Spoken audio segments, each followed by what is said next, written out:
Buenísimas, buenísimas, buenísimas. Uy, me encanta estar aquí. Me faltaba la voz cantante me faltaba. Pensé que todo estaba listo. Ahora sí estamos listos, ya tengo voz. Mi Cristo interior, salve y bendice a tu Cristo interior. ¿Tú qué vas a conectarte hoy, mañana, cualquier día? Hoy es lunes 5 de agosto de 2019. 5 de agosto, noveno mes. El programa número 2026. Que el Espíritu de Sabiduría descienda sobre nosotros todos y nos ilumine. A mí para decir lo que debo decir, a ustedes para comprenderlo. Perdón. Gracias por sus correos, gracias por sus manifestaciones y buenos deseos de bienestar y salud para conmigo. Gracias. ¿Qué es la justicia? ¿Qué es la justicia? ¿Cuántas veces has oído decir a alguna persona, eso es injusto? ¿Sí? Y es que esa persona sabe lo que es la justicia. Yo lo pongo en duda, pero desde ya.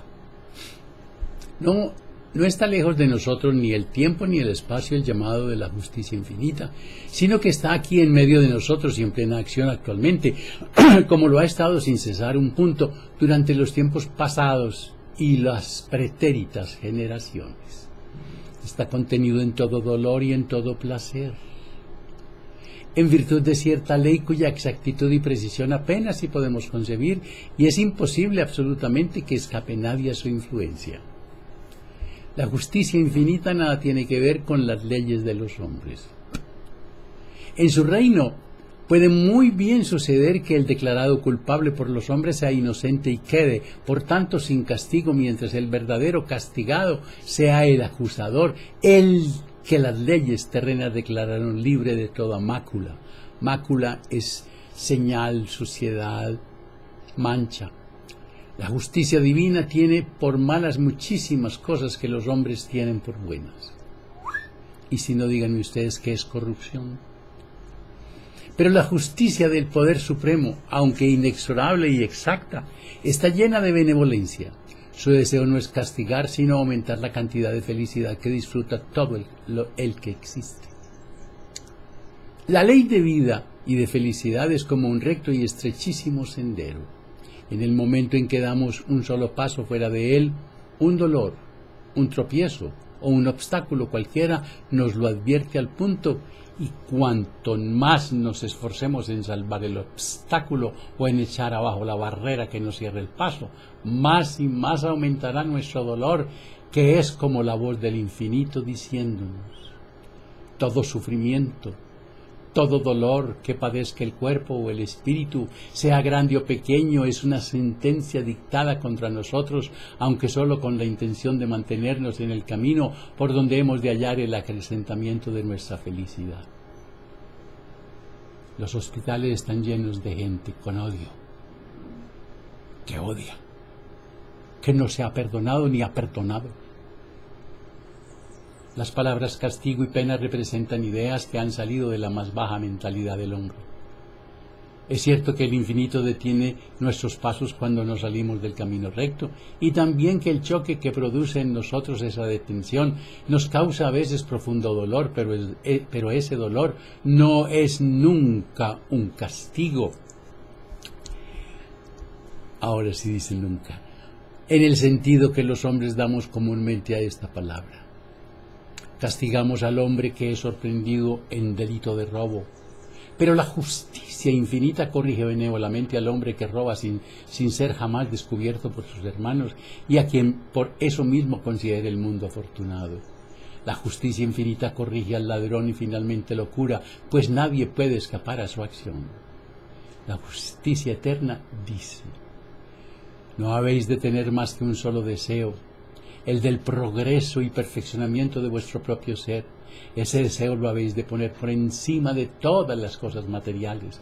Vuestra aspiración más alta de esta vida ha de ser de poder gozar cada día un cuerpo más regenerado, de una mente más elevada y perfecta, cultivando y acrecentando todo lo posible los poderes que están en vosotros.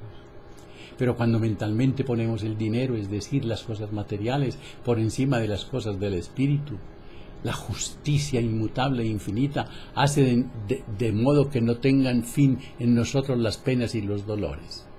Poniendo el dinero por encima de todo, absorbidas en su búsqueda las 3/4 partes del tiempo que pasamos despiertos, nuestra mente estará siempre hundida en las corrientes espirituales más bajas y groseras, y no saldremos nunca de los caminos que están llenos de cuidados, de grandes fatigas, de crueldad, de engaños, de enfermedad y de muerte. La justicia infinita nos dice: no seréis ambiciosos. Y en realidad, aunque podamos decir que no pertenece legalmente, que es nuestra una gran extensión de terreno y hasta toda una nación, no somos verdaderos dueños de ella, pues solo nos es dable tener por cosa propia aquello que nos ha de servir para sustentar y alegrar la vida. Es que yo tengo 10 carros. Cuando va a salir no puede usar sino uno. Podemos decirnos propietarios de varias magníficas casas o palacios. Podemos poseer muchos caballos, muchos autos, muchos jardines y todas las demás cosas que la ambición de los hombres acumula. Pero no somos por eso más ricos, pues apenas si podemos disfrutar de una centésima parte de todo eso.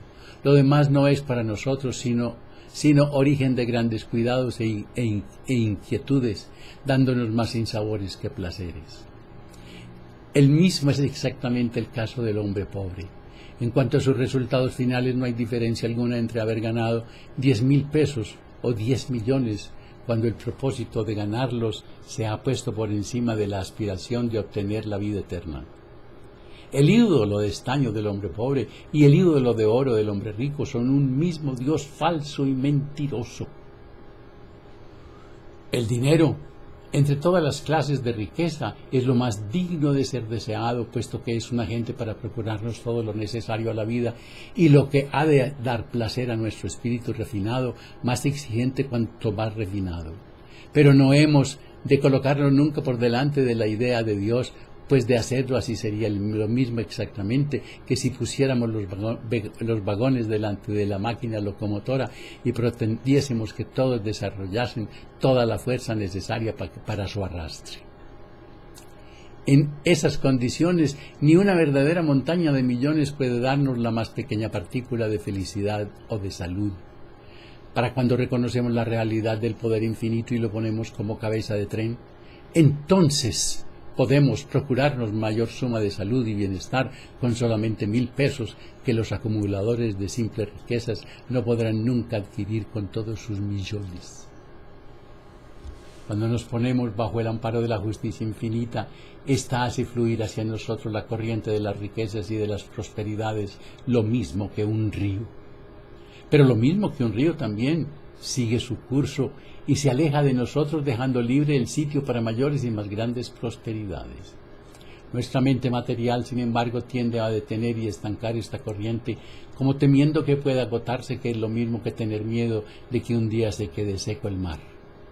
La justicia infinita nos hace vivir mientras nos queda alguna deuda sin pagar, por pequeñísima que sea, pues hay deudas que no se pueden pagar con dinero, que se pagan solo con buenos pensamientos. Alguien ha plantado un árbol al borde del camino con el deseo de que los caminantes puedan refrescarse bajo su sombra.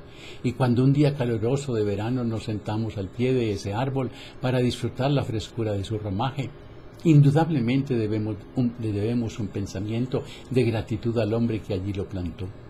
Y si tal pensamiento ha sido con espontaneidad de nosotros, constituye una fuerza exteriorizada que nos hará mucho bien. Sentir gratitud hacia alguien es uno de los más grandes placeres que podemos experimentar. Se puede afirmar que el sentimiento de la gratitud da literalmente nueva vida al cuerpo, pues ya sabemos que nuestros modos mentales, según ellos sean, traen al cuerpo daño o beneficio. El modo mental de la gratitud es un agente que rehace nuestras fuerzas debilitadas, que nos las hace recuperar cuando las hemos perdido. Nuestro pensamiento de gratitud es una fuerza que se dirige con toda seguridad hacia el hombre que alguna vez hizo algo que hoy nos beneficia, no importa que no conozcamos a ese hombre. Nuestro pensamiento de gratitud irá a reunirse con el espíritu de ese hombre. La justicia infinita otorga siempre el bien por el bien que se ha hecho, y siempre que hacemos un bien a los demás hombres, ese mismo bien vuelve a nosotros.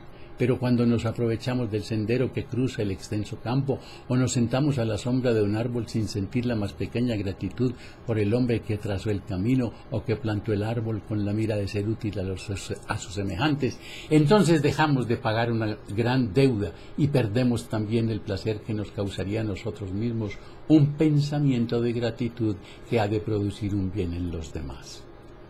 Y ya sabemos que la cosa más deseable en esta vida consiste en procurarnos estados mentales de placer y de alegre bienestar, o sea que vengan a nosotros pensamientos que han de traernos salud, fuerza, alegría, aumentando sin cesar tan preciosos bienes.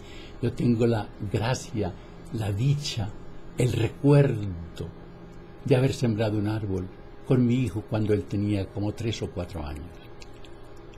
Recuerdo el lugar también.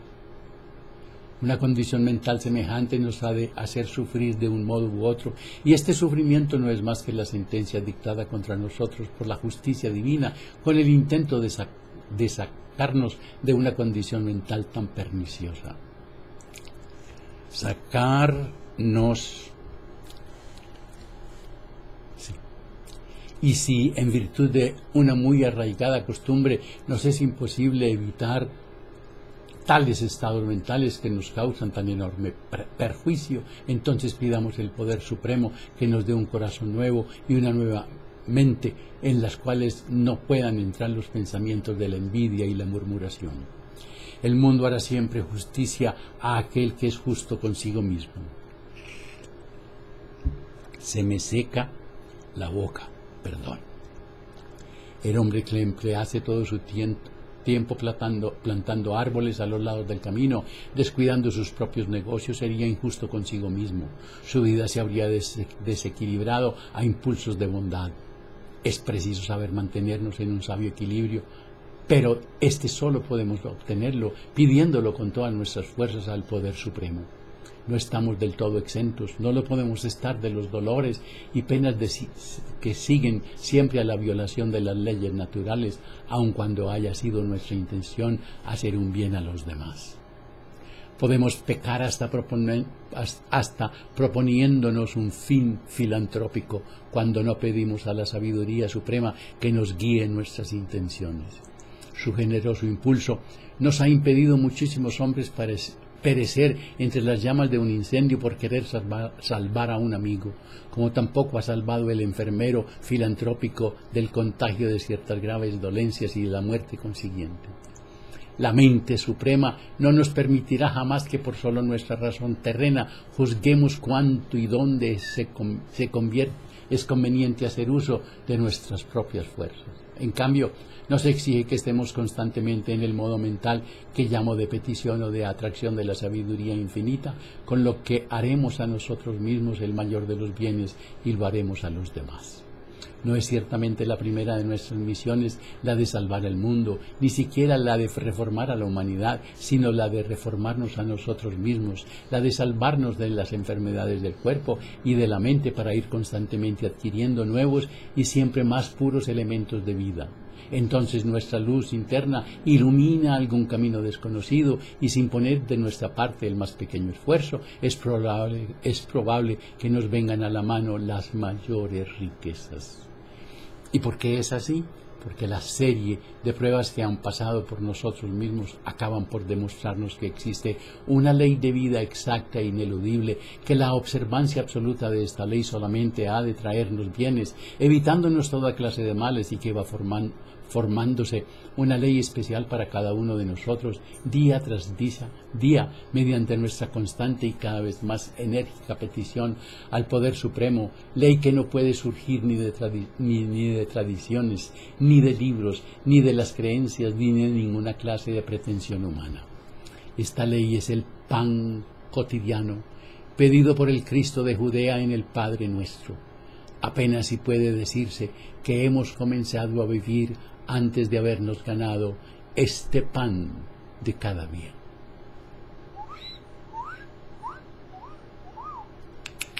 Pidan estas memorias, mándenselas a alguien y que se suscriba, por favor. Cuando te abrazas, cuando te quieres, cuando te amas, la vida te abraza, la vida te quiere, la vida te ama. Que la prosperidad, la armonía, la salud, la sabiduría y el amor sean con ustedes y sus familias, conmigo y mi familia. Y no se les olvide reír. Pero por nada. Recuerden, la risa es el remedio infalible para todas las enfermedades. Hasta mañana.